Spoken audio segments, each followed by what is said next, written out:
beautiful September day. We've had just a streak of great weather, but we've had to slow down a little bit because my number one priority right now is taking care of the camera person who's still recuperating from surgery. But we have gotten a lot done. These are the cedar poles which were down in the swamp that blew over in the big blow we had in the spring. They were leaning against our power lines. They had to come down. They're too small to really go to the sawmill. They're too nice to make firewood out of. So they became the posts which hold up this building, the first floor of this building. What we have is a piece of culvert filled with concrete with a 7/8 lag bolt in the center of it as a pin. Then I drill a hole in the cedar post in the center of it, splash a bunch of that green wood preservative on it, some tar, and then I figured out a way to, using braces, to stand these things up by myself. And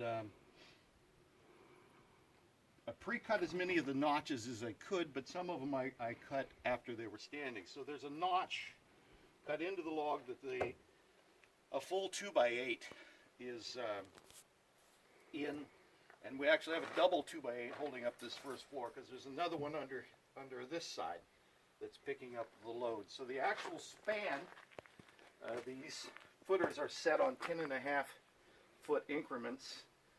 So we're really only spanning about 10 feet here. So this is more than sufficient to pick up that load. And the only load that this floor carries in this type of structure is this, because everything else is carried by the posts.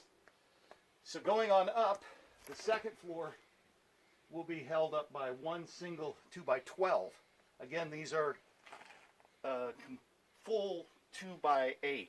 So that's 25% wider than the specs on the various scales that I used, because I did use some scales. I did read some books on this, and so we have that factor in already, that we're 25% more wood, plus the quality of the wood here is pretty darn good. This is almost clear hemlock. Well, not clear, but it's good grade second growth hemlock that came from here on the property. So anyway, the second floor will also have diagonal braces that will help pick up that load. And being as it's a split level, you can see there's another 2x12 that hasn't been put in up there yet. That will hold up the second floor. So let's pause there and we'll do another video.